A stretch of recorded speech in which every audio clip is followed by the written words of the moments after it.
I've just got back from the cliff and this bag really needs sorting out.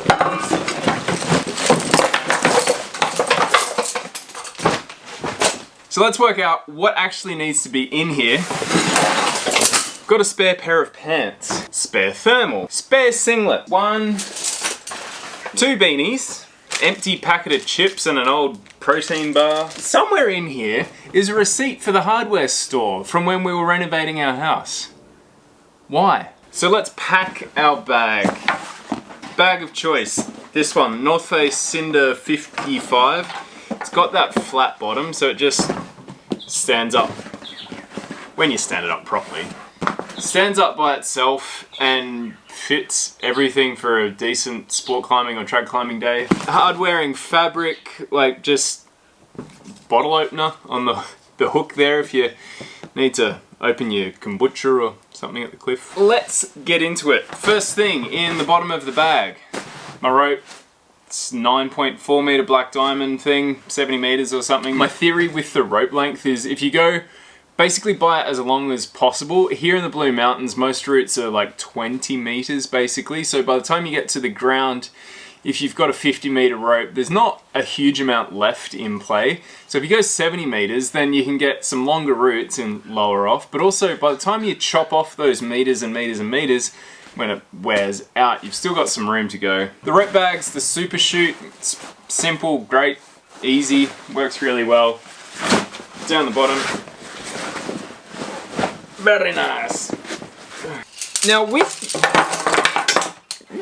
runaway, with your quick draws, people often ask like, what dog bones do you get? Do you go short? Do you go medium? Do you get long ones? Like, what's the difference? Why do you use them? Basically, the two reasons you'll use the longer dog bones is to reduce rope drag, or if the bolt's like a little bit higher, it makes the clipping stance a bit more comfortable, don't need to reach as far. But when I'm putting my quick draw set together, I basically go about 60 to 70% of the shorter ones, 20% of the medium ones, and 10% of the long ones. In the Blue Mountains, most of the time you can get away with 10 to 12 draws. 4, 5, 6, is there another one? 7 there of these shorties. Then got the mid-lengths, 3. Becomes quite the fistful of gear. 30 centimeter one, nice and long, gets you out of a lot of trouble. Double up extendo, and I keep the spare beaner for this one just in case, but it's nice to have like a longer one. I have a 60 centimeter sling that acts as like an emergency extra long one, but also I end up clipping everything onto here. So that ends up being my quick draw set that goes to the cliff. 12 draws in total, plus actually 13 with the long one. Bam, in we go. The next things. We have my 2 bits bags. I've got my first aid kit bag. Ever since an incident that I had climbing down in Victoria, I take this with me everywhere. If you want to know what's in it, I'll tell you about that toward the end. Awesome to have. This is also my bits bag. It's an old harness bag. All the bits that I need at the cliff. There's hand warmers. These are awesome. You chuck them in your chalk bag and warm your hands up. It becomes super nice and toasty in there. Climbing at the moment, it's cold and it saves you like doing these ones a rest. Like, oh. It's actually one particular day I ended up shoving my whole hand in my mouth, well, as much as I could in my mouth to just, it was so cold. I sent, but would have preferred one of these in my chalk bag. COVID leftovers, that hand sanitizer, that's what it's called. Finger tape, sandpaper for the skin, always handy to have a few. This is probably too many, I'll keep that off to the side. Rope knife, cutting dodgy bits of rope, that's awesome. Lighter for singeing the end of the rope at that point. A couple of old project tags that have been taken off. Can't remember what that would have been on. That was Kitten Mittens though, Rita Elphinstone. That was cool. I've got the Hump of Trouble one, get off. Hump of Trouble one in on my desk at the moment. It's just sat there. Nail clippers, pawpaw ointment, probably don't need 2 of them. See you later. Chapped lips at the cliff, it sucks. I've just sit there going, super glue, quite handy actually. I've used this to repair my shoes at the cliff. This is like the fast curing one or something, and just like the rubber peels away sometimes. It's very handy. bolt plates because we are in Australia. Any Australian climbers, it's worth just having a couple of these just in case you strike some of those old roots. And neck buff, this thing pretty handy at the cliff. What is this? Ah, the spare Velcro straps for the Tenaya shoes. Boom! Next one. Harness and gree-gree, just gree-gree. I've got the magnet beaner. I love this. I don't know why they stopped making them, but for belaying and stuff, it's awesome. Just done up. Thanks for coming. Black Diamond Solution harness. I love this thing. I've had it for 5 or 6 years now, and it just goes. It's comfy. I'm not a big subscriber to the like, it's got to be the lightest harness possible. Like, this is comfy. The amount of time I spend falling off and sitting in my harness, I want something comfortable, not something that weighs 3.5 grams.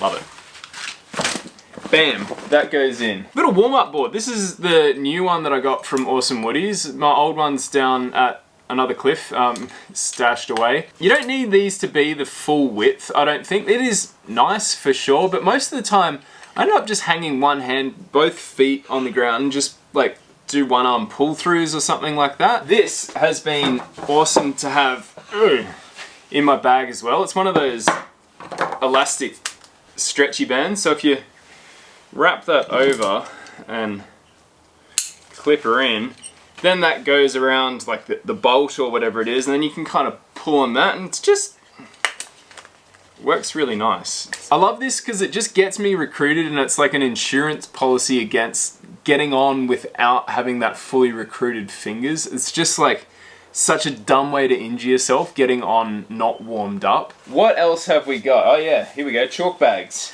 This is what you need. Just your normal chalk bag with a brush, everyone. Don't forget your brush. And I've got this 2-litre dry sack that I just fill up with spare chalk, and then I've always got chalk with me. That is great to have. Belay gloves, they've been awesome. Just keeps the wind off a little bit, keeps your hands a little bit more warm, and I know some of the Via Ferrata rungs that you use to get out of the cliffs, like Elphinstone or the Pit or something like that. And then because it's winter, I've just been keeping these big, thick, nice warm gloves in my pack. They've got nice hard wearing stuff on the, what is it, palm? They've been great. They just lived in my bag recently. It's probably about time they come out because we are starting to get some warmer days. Don't like having this in here. It's not always in there, but I need it for the project. At the moment, it's a new project. It's very fun actually. I'm enjoying being back on that. Next, shoes I generally stick to the top of the pack because I just don't want them getting like all mushed up underneath a rope or something like that. Just doesn't seem right. I generally take 2 pairs of shoes to the cliff. My warm-up pair, because I just don't want to knacker the really good ones, because the really good ones are for my red points, and that's what they stay for until they progress to being the warm-up shoes. These ones at the moment for the project, Oasis, size 5 UK, 38 European. I love them so much. I was testing these out today on the project just to see if they will work. They were pretty damn good, but I think the Oasis are going to be the way to go. So these can stay out of the pack as well, and these two go back in.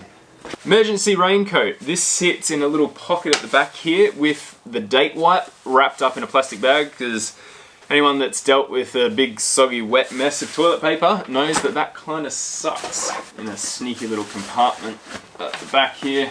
Have you ever been caught out in the rain without a raincoat, leaving the cliff or even going to the cliff? Kind of sucks, so good to have. On top of all of this, I end up having my thermos of chai tea with a little bit of honey today, some water, and my, from the Olympics, inside the lunchbox.